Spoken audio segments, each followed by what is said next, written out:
Hi, my name is Tom Greenwood, and this is my YouTube channel. From time to time, I'll just put videos on here about my rambling thoughts about things that I think of and try to put ideas in the world.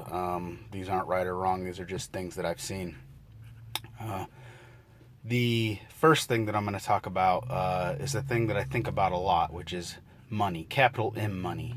Uh, Money is a thing, it's a human invention, and the history of money is very interesting to me. The when Couple things before we get into it.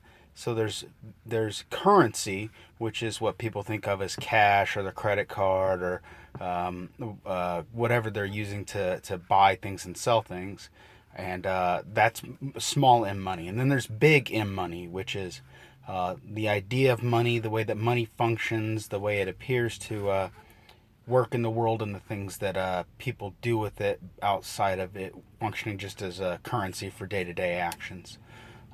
So the money is has been around for probably 5,000 years, maybe longer. People have definitely been bartering and trading for 10,000, 20,000 years, a long, long time. But some of the oldest known money comes out of Mesopotamia. It was the shekel.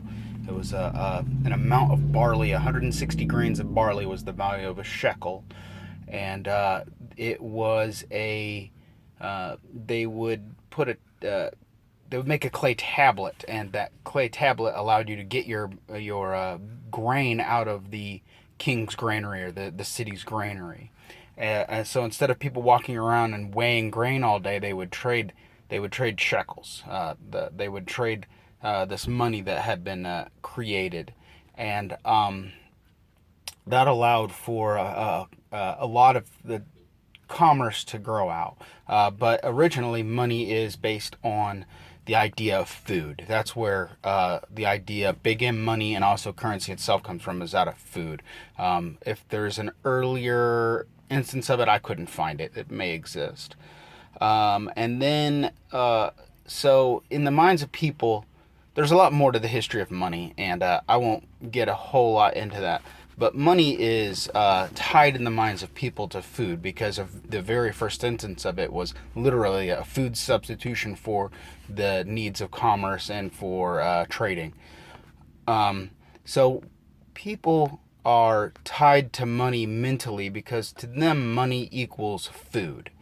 And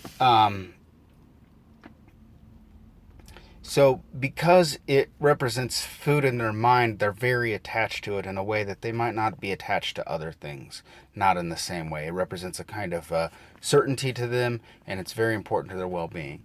I don't know if we will ever move beyond money because oh, there's lots of reasons, and I probably don't have enough time here. I'm trying to keep these videos under 5 minutes.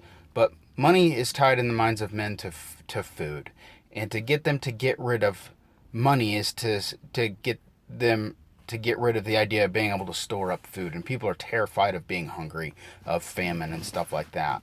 Additionally, because of money, it has allowed the growth of, and I think of money as big M money. It has allowed for the storing of food in their minds. So when you can store food up, you don't have to worry about going and getting it. That gives you a certain kind of comfort and emotional stability inside. So people would store up the money. They could go get the food whenever they wanted. This allowed specialization in all kinds of areas. Farming became specialized, more and more specialized. Making of anything that humans did became specialized, and more importantly, the specialization of thinking and planning, because it takes a lot of effort to discover new technology, to discover math, to learn how math works and create math. Very difficult to build walls, to do anything. It's hard to get enough food to be able to do that and then go build a wall. Anyway, that's kind of my intro to what I think about money. If you like this, you can follow me, or you want to write me hate mail. I don't care. I don't read this stuff. Anyway, I'll put more and more of this stuff out there. These are my ramblings, and I hope you enjoyed it. Have a good day.